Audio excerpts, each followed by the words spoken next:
Now we request our moderator, Professor Shashank Bishnoi, to kindly take this discussion forward.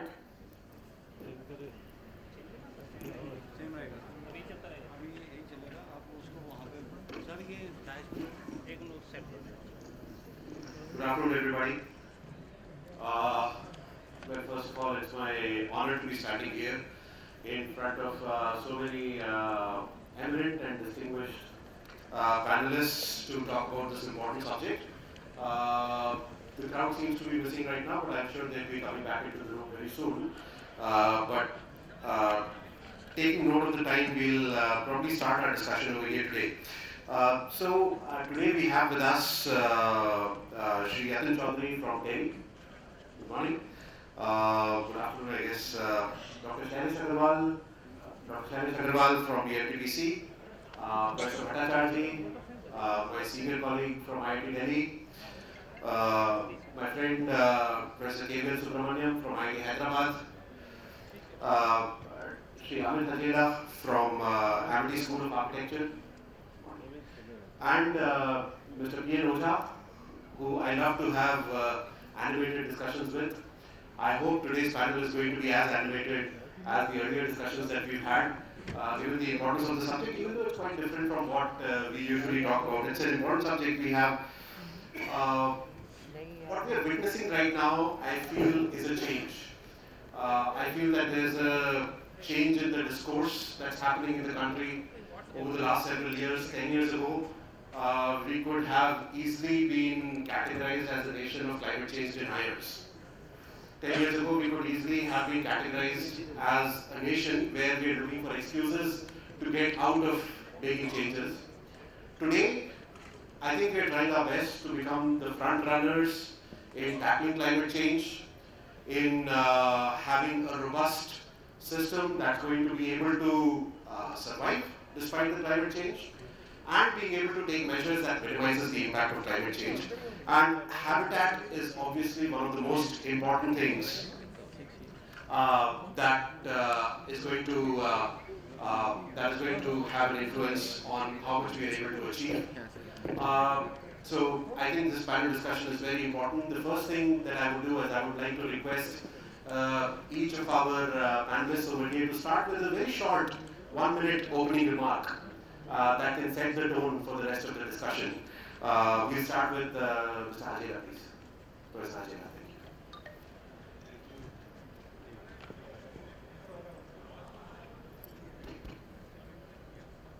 Thank you, Dr. Bishnoi. I think it's a pleasure to be here this afternoon. And certainly we are in an era where we are committed to respond to the issues of climate change, and we have been observing and experiencing the impact of climate change, the kind of adverse events that we have observed in the last almost 2 years, which are very, very significant. And I think it's a wake-up call not only for India but for all the nations who are part of this climate change policy. So this perspective has to be taken forward with a lot of rigor, with a lot of interdisciplinary engagement, and probably we should be able to meet the targets which have been set and for which India is in. Thank you. Dr. Agrawal. Good afternoon, everyone. And topic for today's panel discussion is very relevant. And let me just tell you, all of you might have heard of Sustainable Development Goals. So there is a goal number 11, which says that let's make our cities inclusive, safe, resilient, and sustainable. And there is another Sustainable Development Goal called 13, which says, which is on climate action. And I'll just read it out for you. That goal says that climate change also aggravates disasters, okay, and combating it is absolutely vital to guarantee our survival and well-being of our future generation. So it's high time, as Hajela was telling you, that we need to include climate change into our urban planning. Also, you might have heard that 15th November 2022, I don't know whether you remember it or not, this year only, we touched 8 billion. The world population touched 8 billion, and that day was, it came into newspaper as 8 billion. And out of that 8 billion, there was another news item that India is going to be one of the most populated country in the world, and we are also urbanizing very fast. So this urbanization, along with this climate change, all of us know about extreme events. Delhi witnessed high temperatures and extreme rainfalls and all. So other day, I was in Indian Institute of Public Administration. There was a talk that at undergraduate level in urban planning, we need to include climate actions and climate resilience as a part of curriculum. Thank you. Thank you, Dr. Agrawal. Professor Bhattacharjee. Good afternoon, everybody. Good afternoon to all my panelists, friends. Well, major issue related to the sustainable development that we are, there are two factors. One we call as eco-footprint. The other is the biocapacity. Now, eco-footprint is related to your consumption. What the globe is consuming, right? The whole world is consuming, or a nation is consuming. So that's the eco-footprint of the nation or the earth, the whole population. And biocapacity is what it will produce. Now, eco-footprint also includes waste handling, right? Because you can, now if this way to calculate the accounting is done, and if you calculate out the consumption, that is eco-footprint divided by biocapacity in 2012 or so, 2019 also you currently at that point of time, you need at around 1.5 hours to sustain the whole population of the world. The biocapacity is not there for that, especially to absorb the waste. One of the major one is carbon dioxide, which mainly comes from fossil fuel. Then, of course, our concern of cement. So this is the kind of issue that one got to address, and this encompasses many things, including urban. I mean, one of the books that I've been reading on this subject is written by combination of geography, anthropologists, and so on. So it's a basically a highly interdisciplinary subject encompassing large domain of knowledge. Say thermal, urban heat island issues, and we got to look into it. And it's a complete planning is needed for handling the environment. When we look at sustainable habitat, we must look at it in its completeness, and that's what I did. Thank you, Mr. Bhattacharjee. Mrs. Brown. Thank you, Shashank. I think we have very distinguished panelists here who actually introduced this topic very well. I was introduced to it through a documentary. A lot of you may have seen it, but it's called The Inconvenient Truth. And that is probably the first time somebody in a very senior position highlighted this issue that would come with this carbon that we're pumping into the environment.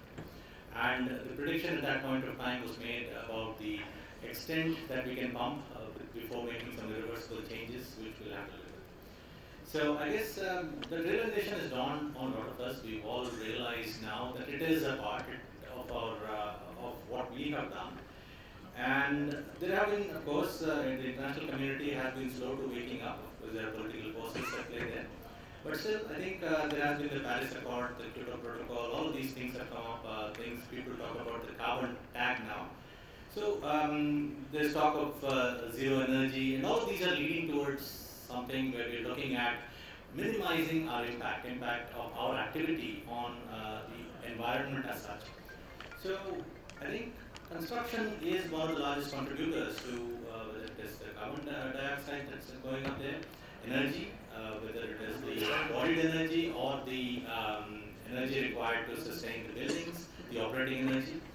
So we need to therefore also start looking at solutions and we need to change our way that we've been doing things. Business as usual will not work. We have to bring in a different approach to analyze the problem, look at it holistically. Thank you. Mr. Choudhary.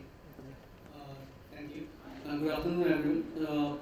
I feel that this is a very exciting time because in terms of the kind of involvement of doing the professional work in the industry, what we see is initially there was a need of a lot of push for green buildings, for sustainability to be included into projects. But now it is the time where even government is trying to make it as a mass movement, and there is definitely a need for it. So I think that it's a very good time to be in and to push for this agenda of sustainable habitat. Thank you. Mr. Ojha? Thank you, Professor Bishnoi and distinguished panelists. So the topic has so many words, and each words are very, very important. The first is sustainable. Sustainable means from not only environment point of view. Sustainability, by the definition, the sustainability for the people, planet, and profit, all together. And in a sophisticated word, we call it environmental sustainability, social sustainability, and economic sustainability. So we have to grow economically, but environmentally we should be sustainable. And our population is growing, so we will have to provide the habitat to all of them.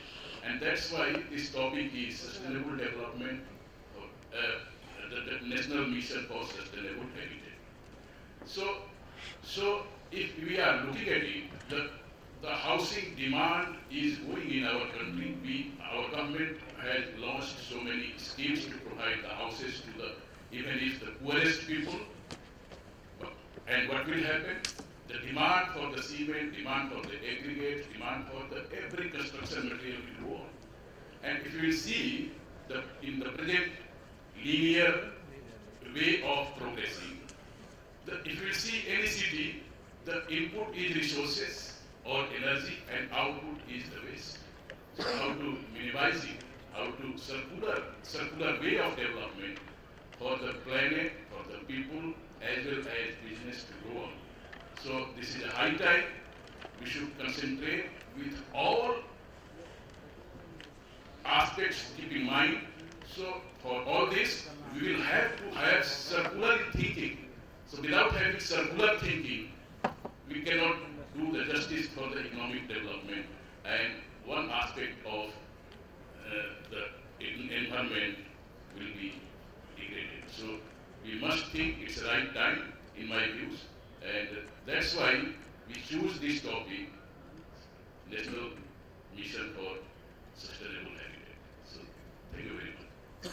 Thank you, Mr. Ojha. So there are so many things, so many aspects in which India needs to work on to be able to achieve what we may truly be able to call a sustainable habitat. Be it energy, green buildings, urban planning, green cover, biodiversity, air quality, mobility, waste management. There are so many heads under which we have to work. But my first question goes to Professor Bhattacharjee. Knowing him as somebody who has a lot of knowledge about a lot of individual subjects that people don't even think about, maybe there's something you've thought about, sir. In the case of India, what do you think are the most relevant targets and the most achievable targets? What are the most low-hanging fruits that we have that we can easily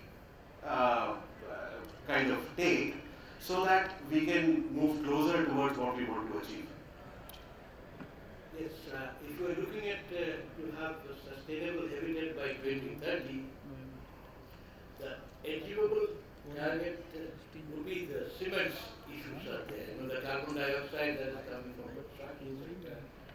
And because we don't have, if you see the total energy consumption in this country, it is not necessarily increased. I'm talking the total. Because large sector of the population don't use HVAC, heating, ventilation, air conditioning, it other use daylight. Light is one thing, or evening lighting. So these two features, the construction features of the building, and where there is a large amount of consumption into the building, for operational energy part, which Prof. Subramanian was just saying, we can really look into that. Because that's over the life cycle of the building. It's over the, if you see, that's about 10 times the embodied energy by various counts. So therefore, one thing we should address highly, and you should actually do multiple, like design for with multiple objectives. For example, you cannot separate out structural design from functional design such as for thermal, because envelope is the one which contributes to thermal, or others also, lighting, fenestration area, things like that. And I think if we combine them together, we'll be saving a lot of money. This is one thing I think that's the easiest part of it. Cement is being addressed quite a bit. Cement industry is addressing it, trying to use alternative fuel, right? And also trying to see that carbon reduction clinker factor is being reduced. It has been done quite a bit of it systematically because the factory produces material. Consumption of waste of other materials. So we should go to actually more mechanized construction. That's my personal opinion. Because if you have a proper quality control and mechanized construction, you can actually reduce them a lot of waste. Otherwise, you are wasting with a improper mixed proportioning of concrete. You might be consuming more cement than that you would have done in a proper design. And lastly, quality control system, monitoring the quality. I don't think we are addressing this kind of points. So one can look into these issues which are achievable very easily. Not very difficult. I think it's very easily achievable. What is not easily achievable possibly unless there is a real social planning and things like that. Something like, having mass housing. Because if you give a house to a person or a family, just give a house, donate a house to them. They'll buy, sell it away or give it in rent for nutrition. Because if you go by Tendulkar's committee report or Rangarajan committee's report of poverty line baskets of India, the large section of population, of course, we don't like to know that. We did an analysis based on 2011 census, but I'm not going to that right now. So if you look at that from that point of view, housing for everybody is unlikely to be there. But if you can see if you can increase their purchasing power by some manner or other, by improving their technical skill and things, I think that's achievable in the very long run. I'm not sure if you can do that. But heating, ventilation, air conditioning, energy efficiency, and of course the cement and construction issues, very easy. Thank you. Dr. Agrawal, Dr. Shailesh Agrawal, I have a question for you after this. So we have this smart cities assessment framework. I know you're working a lot with so many of these technologies under the PAC program of BMTPC and all that. There are so many of these new technologies that you're looking at. A lot of them are contributing to the smart cities framework. Do you think it will work? And if it will work, how much will it actually contribute to sustainable development? Okay, so let me just very briefly, I have 2-3 minutes. So I'll just briefly tell you the initiatives being taken by Government of India.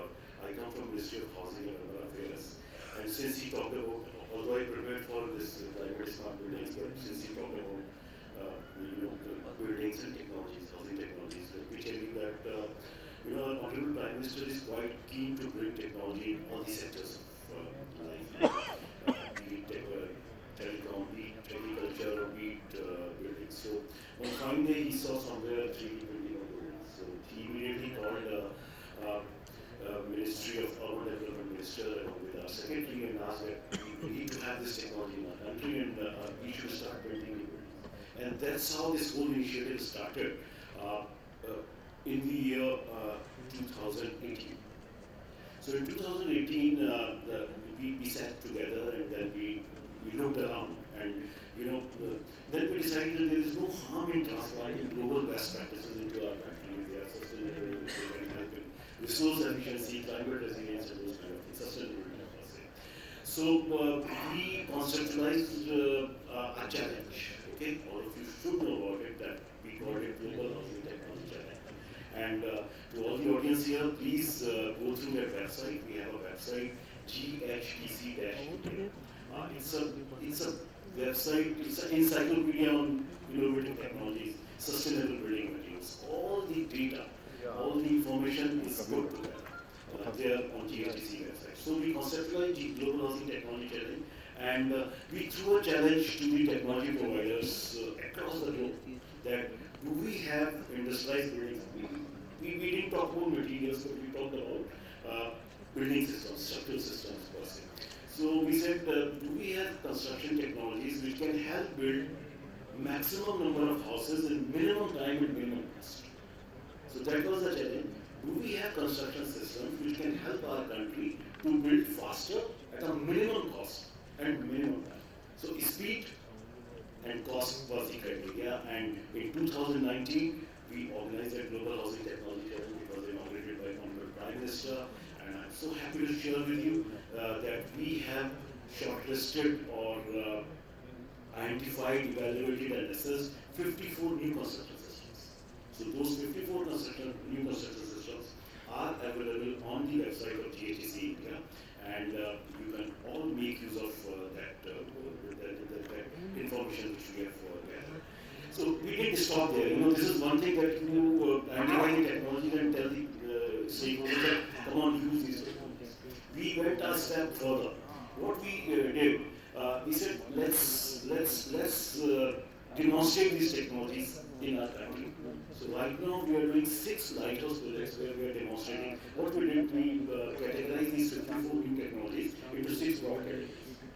So if I can just tell you, we had one category of steel and lightage system, one of precast concrete construction, one is fiber, one is aluminum formwork and those kind of things, and one is steel place, ready-made wall kind of system.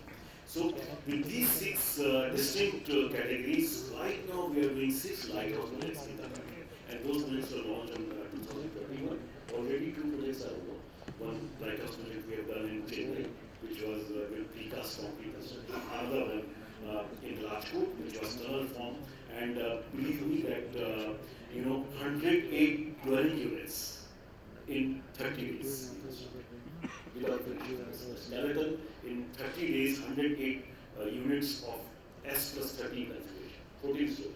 So, and we didn't stop there. We treated these projects, we are treating these projects as live laboratories. So all of you, if you want to see the technology demonstration in the field, you all are most welcome to go there, sit there, study those technologies, evaluate yourself, and see through your own eyes these technologies. Also, side by side, what we did, I think Yatin is there, we engaged TERI to, assess the sustainability aspects of this.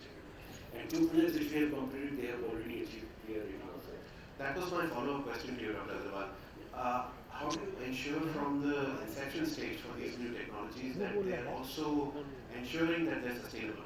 Okay. So that's what we involved. We have their own system, and myself being a civil engineer, what we are doing, like in 2 of the projects we are using dry walls. There is no need to make use of AC blocks or these are brick masonry and water and all. Nowadays panels are available, dry wall construction. Then I think Bhattacharjee knows more than me.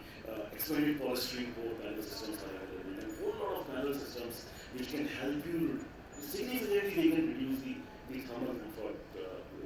They can provide you thermal comfort and other aspects of water, uses of water.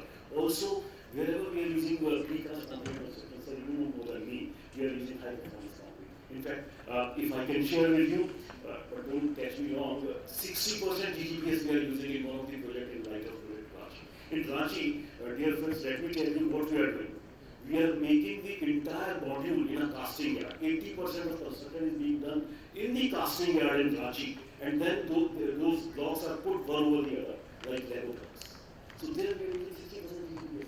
That's a high performance concrete. So that way we are achieving those sustainability. And as I told you, both the projects, one project was with the tunnel formwork where we make shear walls. So it's out and out cement and steel.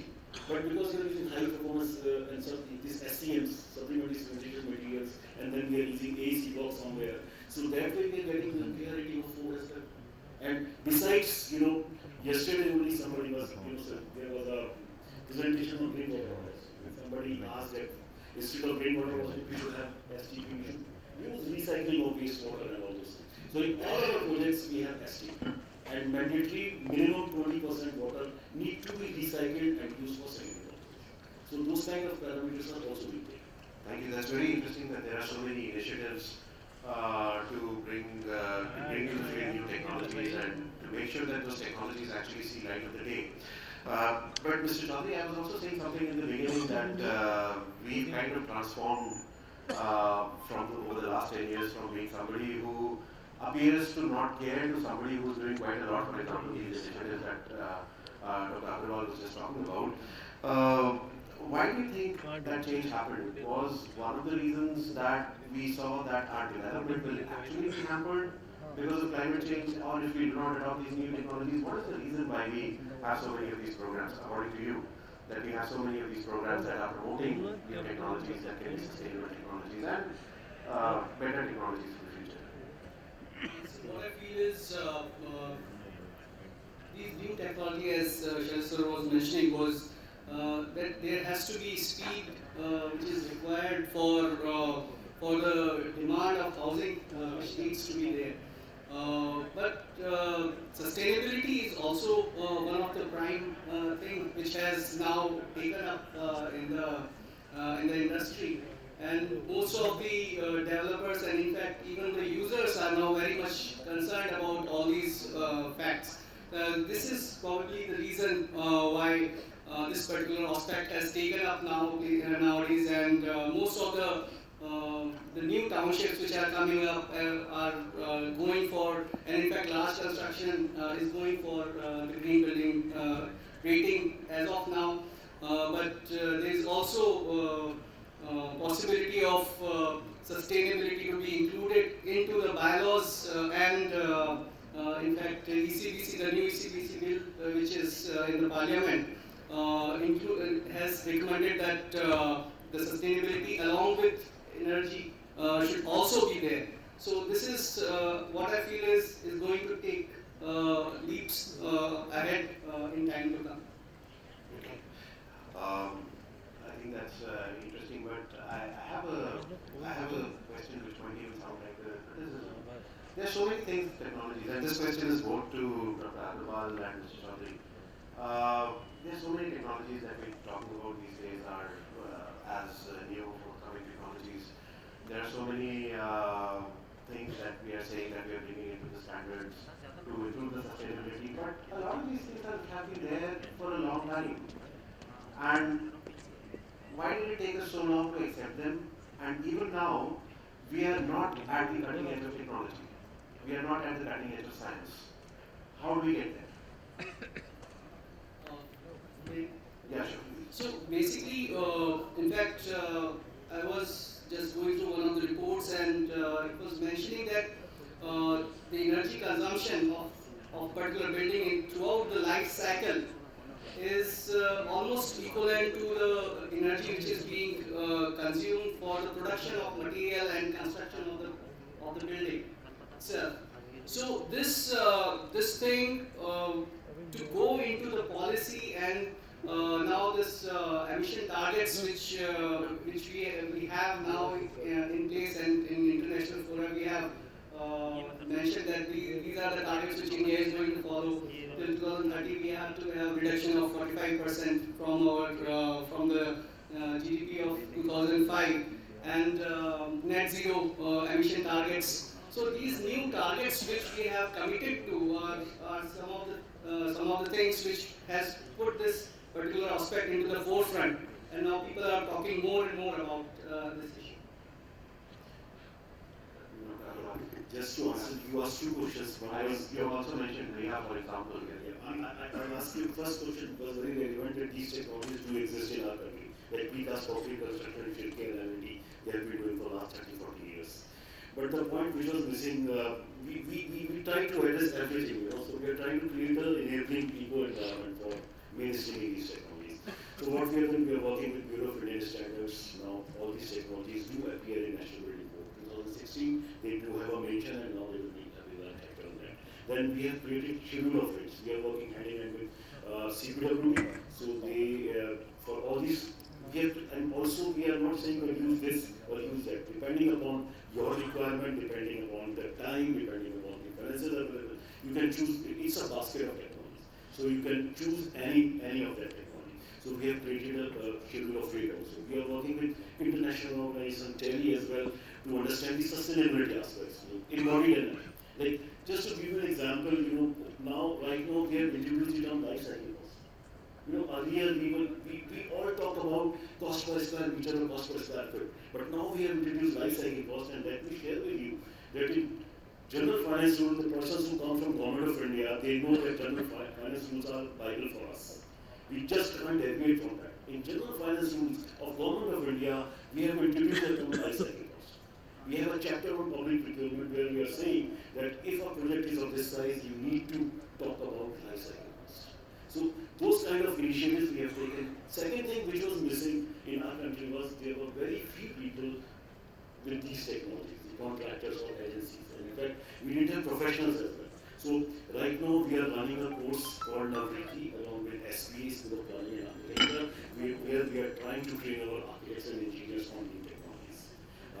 We have created an interactive platform on the GSTC website where the contractors who want to work in these new technologies, they are being B2B meetings with larger contractors so that they can come. So we are trying to create the whole system for these things. Second thing, let me tell you here that whether you like it or not, now besides sustainability, there are three S. There are three more S. One is skill, speed, and scale. Speed is going to be governing criteria in times to come because we are going to be $5 trillion economy, $10 trillion economy. We are one of the fastest growing economy of the world. And construction, as Subramanian was telling, construction sector is the biggest culprit. So if we want to keep pace with the economy and all those things, our construction sector has to transform. We have to bring technologies. So speed is going to be the major thing. Skill, new sets of skill we have to acquire. And scale, our ministry always says that biggest urban renewal program are being undertaken by our government, India. So we should all be proud the kind of housing, I will share with you the data, the kind of housing shortage we are in, the kind of targets we have achieved in housing, unbelievable, incredible, unthinkable. Okay? Thank you, Dr. Agrawal. I've been keeping Professor Hajela waiting for a very important question. We're talking a lot about construction and all of those things, but the operational part seems to be something that we always forget about. And the operational part is a big culprit, has probably a much bigger footprint, and any of those things that we're talking about also affects the independence of our economy.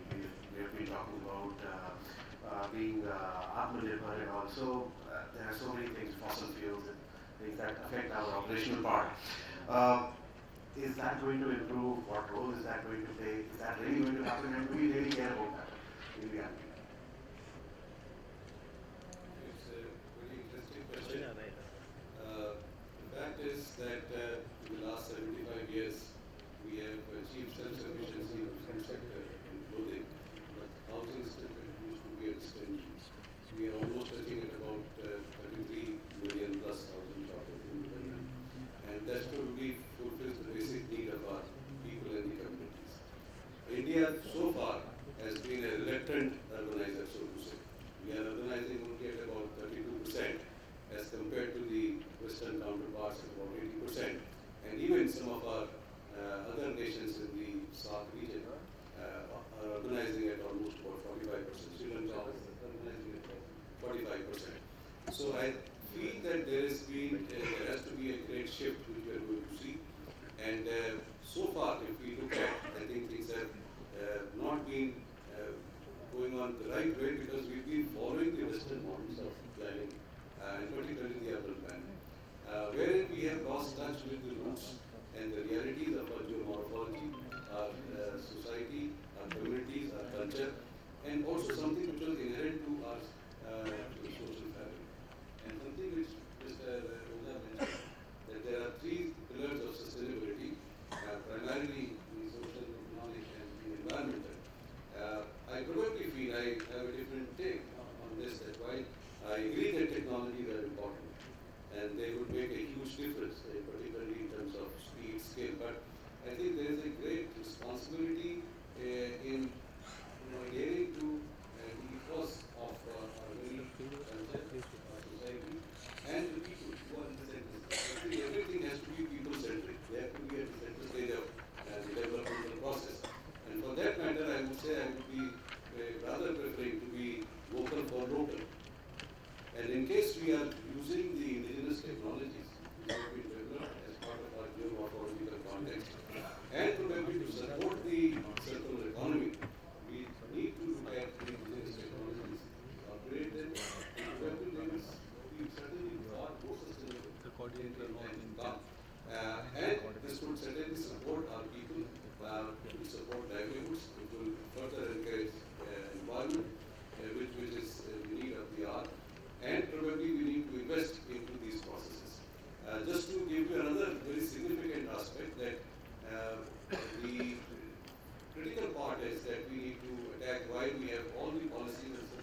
and a process has been set forward, which is quite commendable. But probably we have the vision and the mission which has been outlined by the Prime Minister. We are talking about Amit, which is going to be the next 25 years when we talk about India at the 800. But where we are lacking is the tactics of implementation. We have these policies, we have strategies, but I think we need to put this in the tactical mode as to how to implement. And one such idea was mentioned by Agrawal was the challenge mode. I think all the capacity building exercises with our universities can only be done in the challenge mode, where different indices are available, the livability index, the quality of life index, and now we also have something called the urban happiness index. And this is something which is how do we evaluate and the metrics of evaluation and what are those strategies of implementation which are very, very critical to us. So somewhere down the line, I think we need to bring again people and make the entire development inclusive. This probably should be the center stage of our discourse and our meeting. Thank you. I'm going to come back to the question of inclusivity a little bit later, but I have another question for you in continuation to what you were just saying. What kind of a role do you think mobility is going to play, and do you think in mobility as well we are kind of copying what the Western countries are doing without paying attention to our specific needs in India? How do you think we should move forward? Again, urban mobility is again one of the very significant areas of our current discussion these days. The fact is, this is again a function of the outcomes of poor urban planning, so to say, where we have followed a sectoral model. The centers, work centers, and the relationship between live and work have always been segregated, and it will be, even for the reasons of the economics, people and the real estate economics, people are forced to move to the benefit. So therefore, the commute becomes quite substantial. And this probably gives us a new dimension of urban mobility which needs to be adhered to. Now, see, the paradox is that in 1947, we were actually a cycling nation. And today, after 75 years, we are doing advocacy on cycling. So this is the harsh paradox, where we need to and I think this demands a lot of introspection. So therefore, from that point of view, the other critical part is that we have also been talking about well-being has become very critical to our people and to our communities.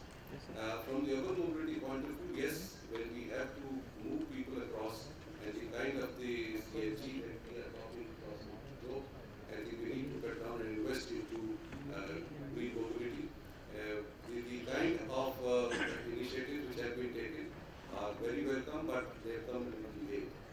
The problem is that the kind of demographics we are dealing with and the kind of demand-supply equation with respect to the mobility sector, I think we almost got metro about 20 years late, where the demand is fast. So we always fall short, and the significant dimension where we are still falling short is the last mile connectivity.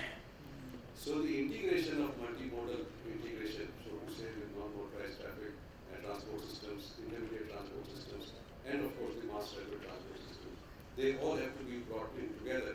And then with a lot of emphasis, when I talk about well-being, emphasis on walkability and pedestrianization.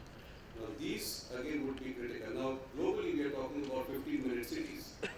So technically what it means that we are actually supporting walkability in a very big way, which is further being supported by the public systems, and people get access. So there has to be a deterrent for use of private vehicles and probably emphasis on using public transport system. But this will happen with time once we are able to put these issues of last mile connectivity in place.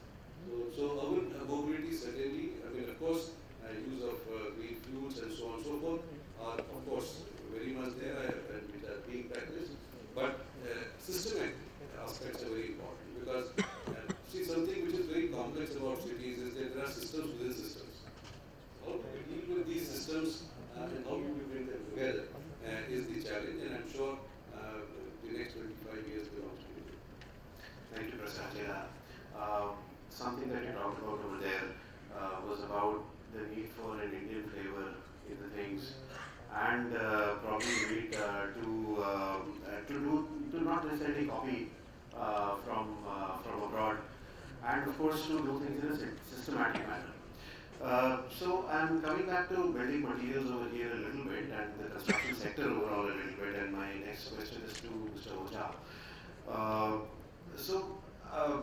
Even internationally, not just in India, they are finding the construction sector, the construction materials sector very hard to decarbonize. So, given that challenge, that even internationally that challenge is being faced, how do you make sure that you have a systematic system to achieve decarbonization or sustainability in the construction sector, construction materials sector, and how do you bring that Indian flavor into that? So, Mr. Ojha, maybe we can hear your views on that. Thank you very much.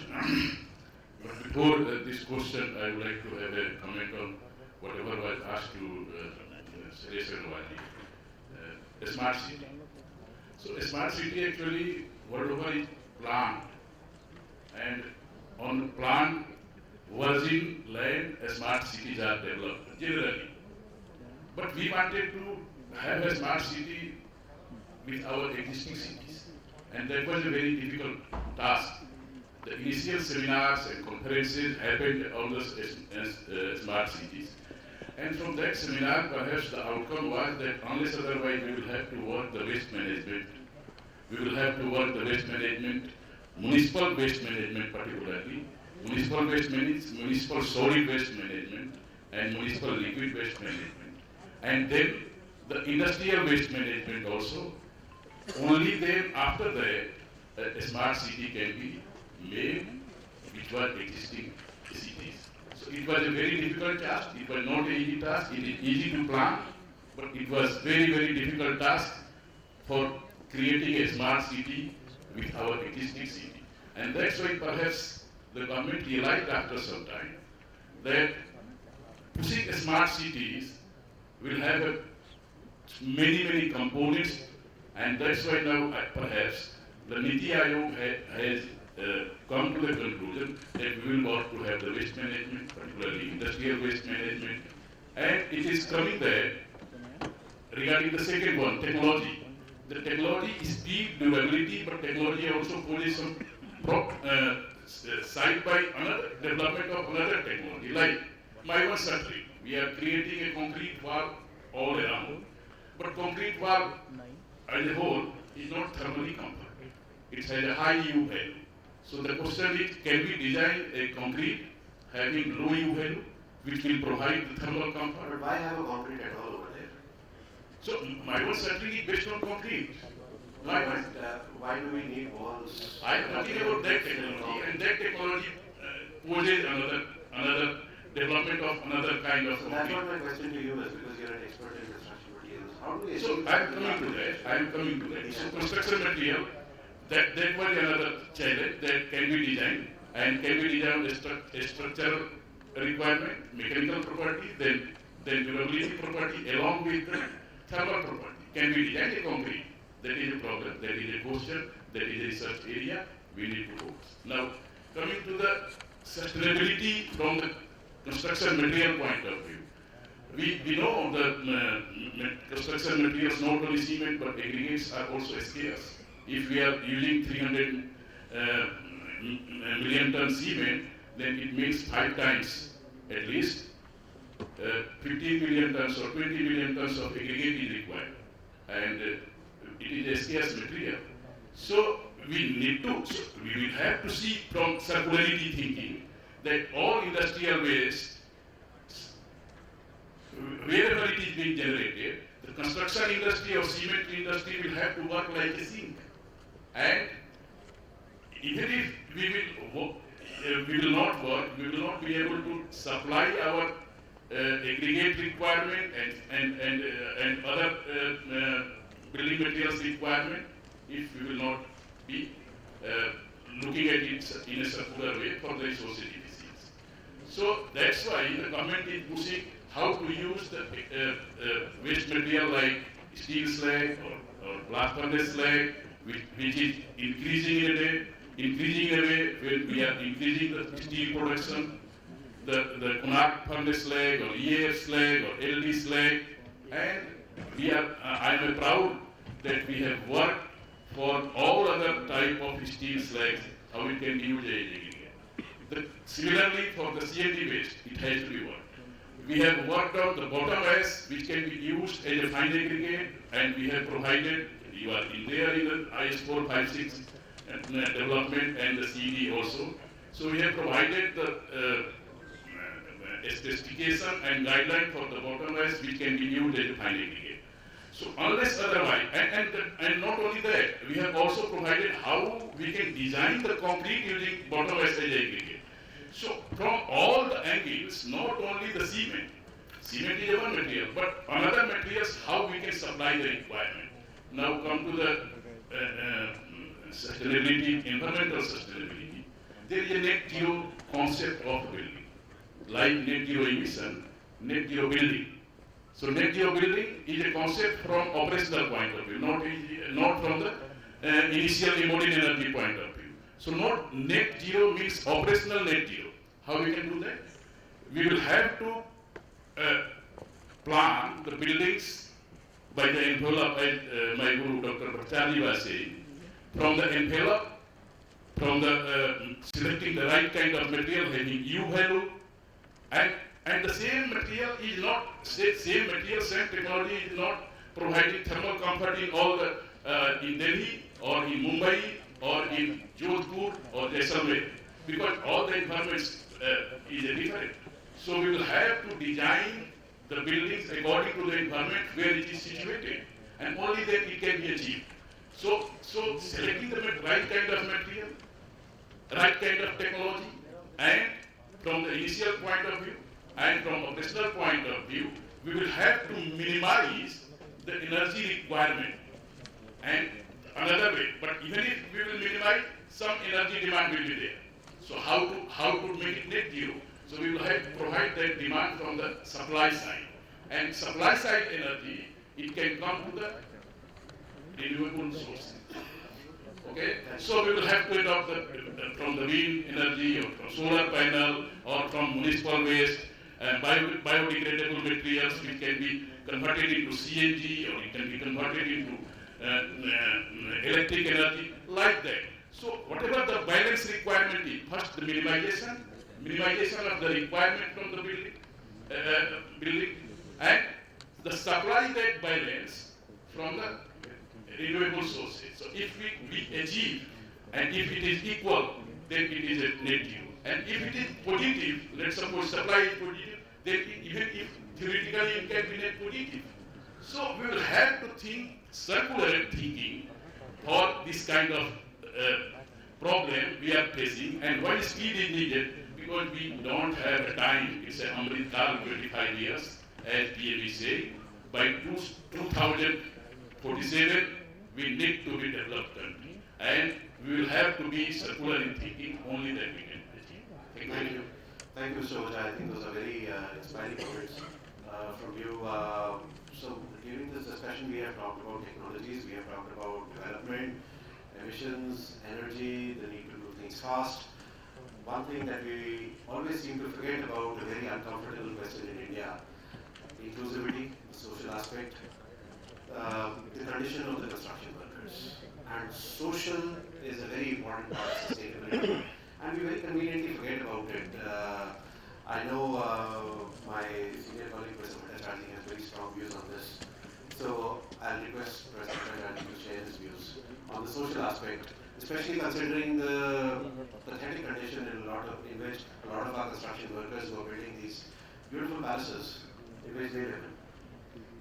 First of all, I'd like to address a little bit related to the urban planning. When I was a student, I was introduced by one of my senior colleagues, Professor Shri, to a concept of neighborhood.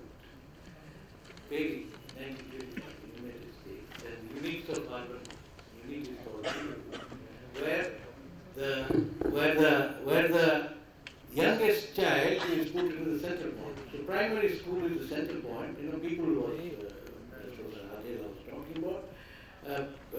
Center of the neighborhood is the primary school, no child should walk more than half a mile because Americans do. And then there are other things, Therefore, the radius of a neighborhood would be dictated by that. Half a mile.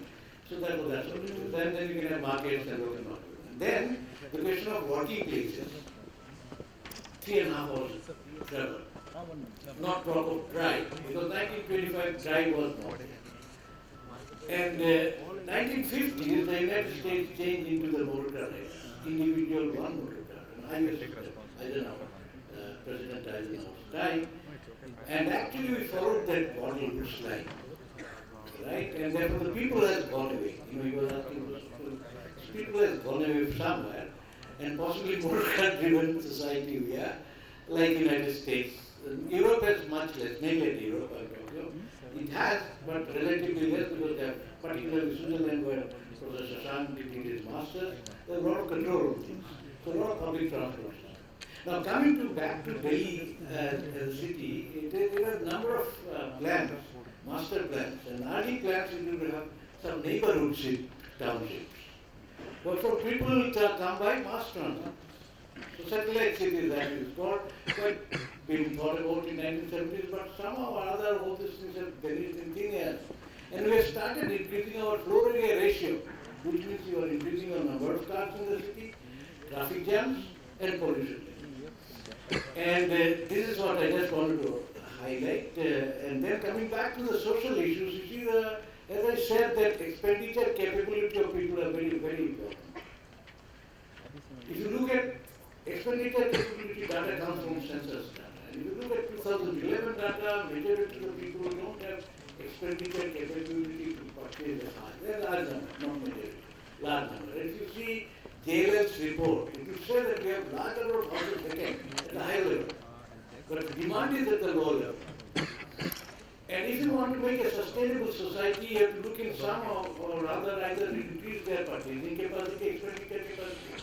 According to good old days, when rent was given to the workers in UK, they said that 1 week's salary should be, he can pay as anyone. So 25% of the salary, roughly you can say. So that the cost of the billing system also has to be brought down. And some of the skill of people will increase, their possibly salary will increase, and that's my belief, but economists will think better about it. He was asking me about the social. And that's what I'm trying to address.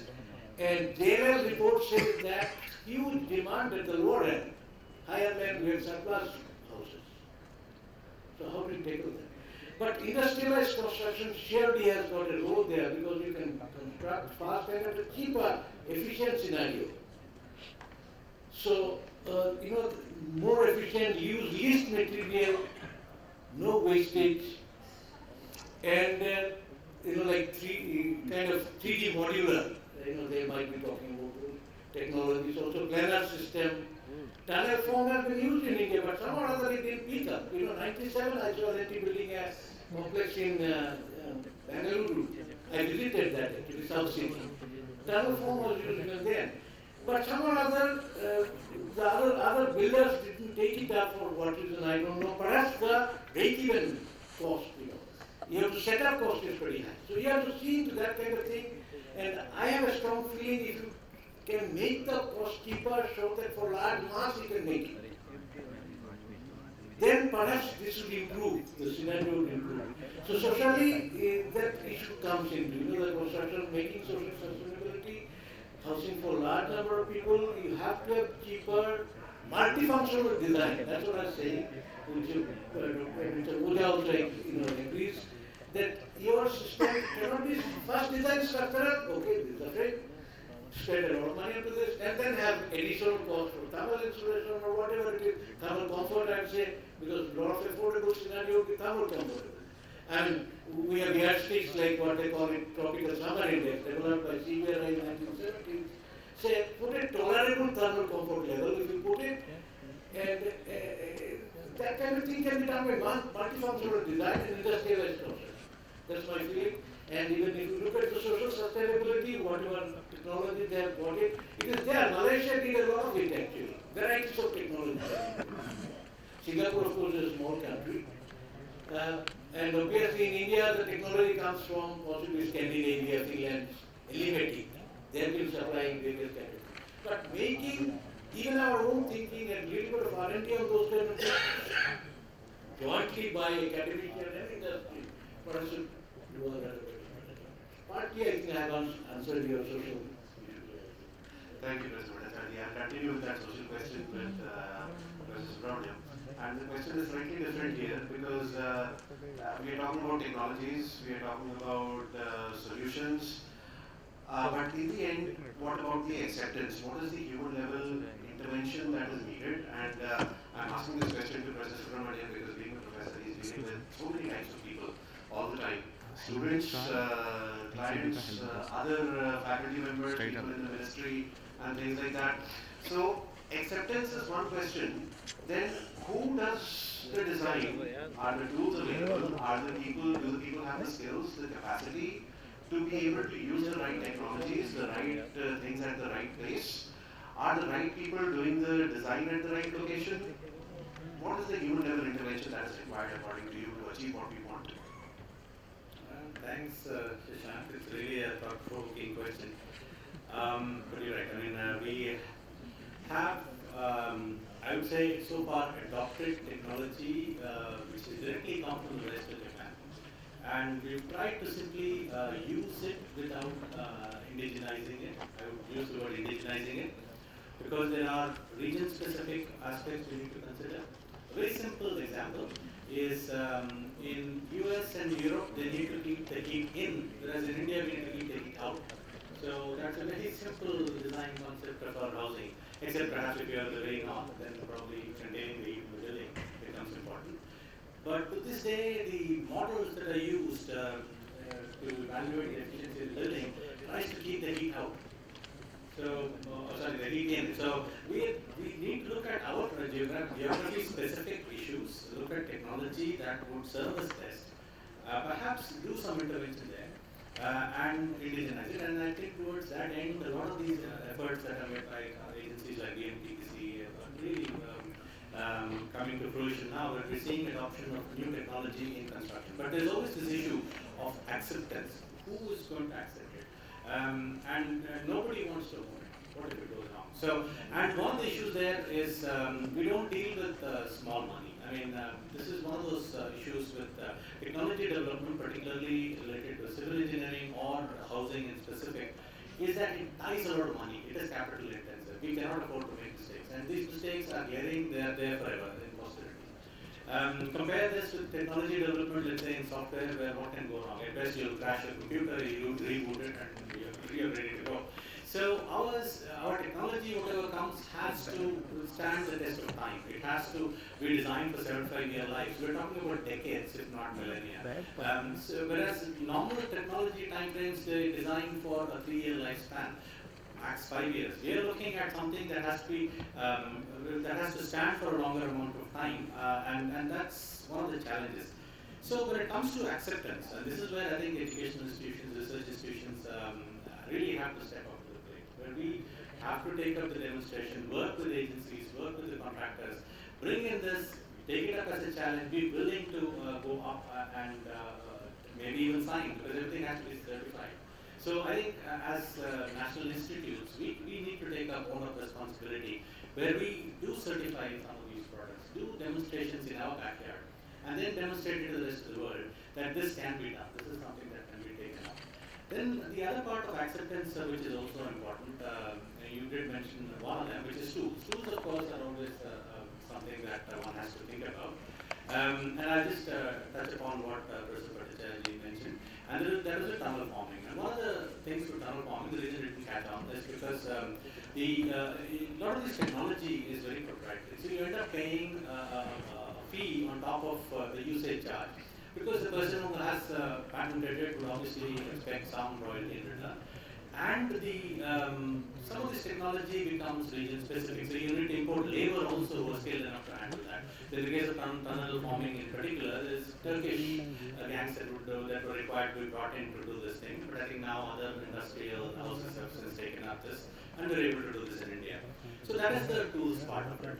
The other part with with acceptance, which comes up oftentimes, is the framework that will allow us to take it up. So, do we have the additional funding available that will allow us to do a demonstration? Can we do this? Can we demonstrate it to people?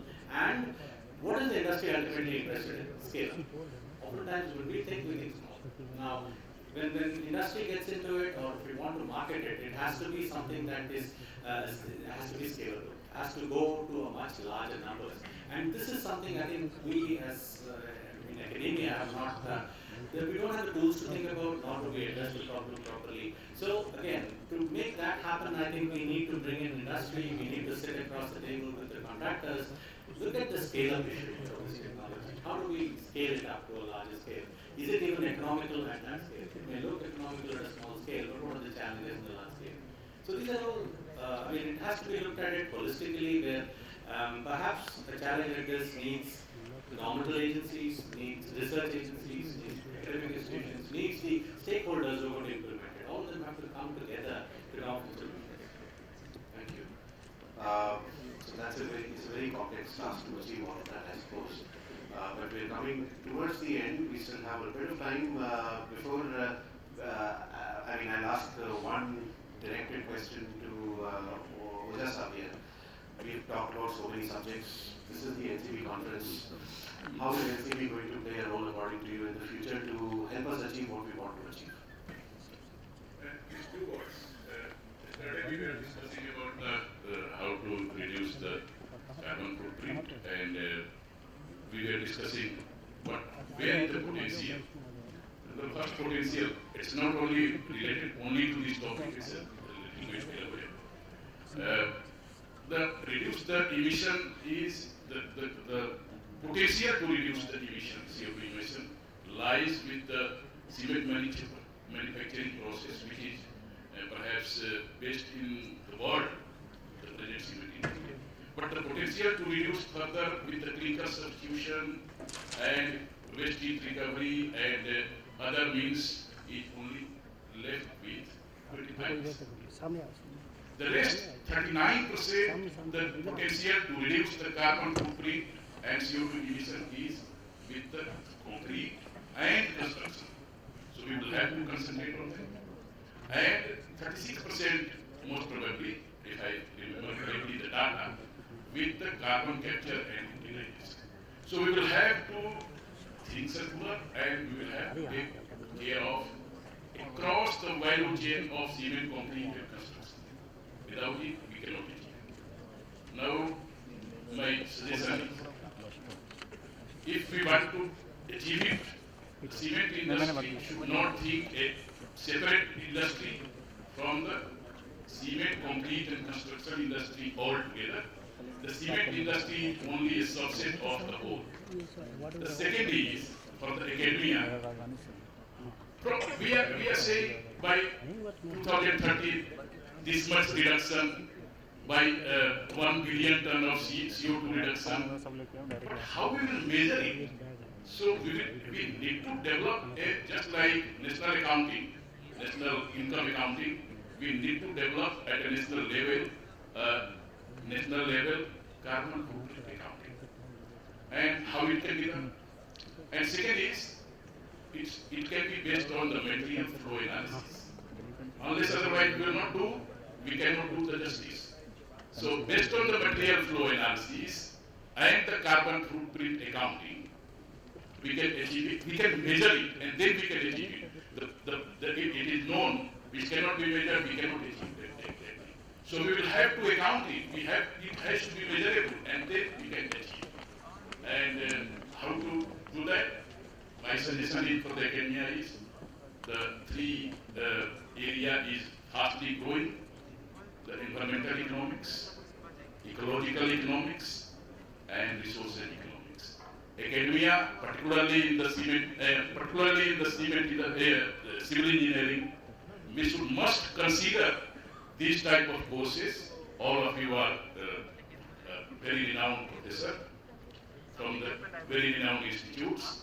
So we must develop a course around it: resources economics, environmental economics, and ecological economics together, where we can designate that each city in terms of planet equivalent, where you are and where you want to be. Unless otherwise, we will not be measuring, we will not be achieving whatever the lecture and this kind of conference will happen again and again, but with a specific time, a specific target we cannot achieve. Thank you very much. Thank you, Mr. Ojha. So we are looking forward to having the new Department of Environmental Economics at NCCBM. I hope we will all be participating in that. I would like to bet you, if given a chance, I would like to have a separate center for this circularity, sustainability, and how to mitigate the climate change. So as an organization like NCCBM, it must initiate this process. And whatever my thought is, I have expressed. Thank you.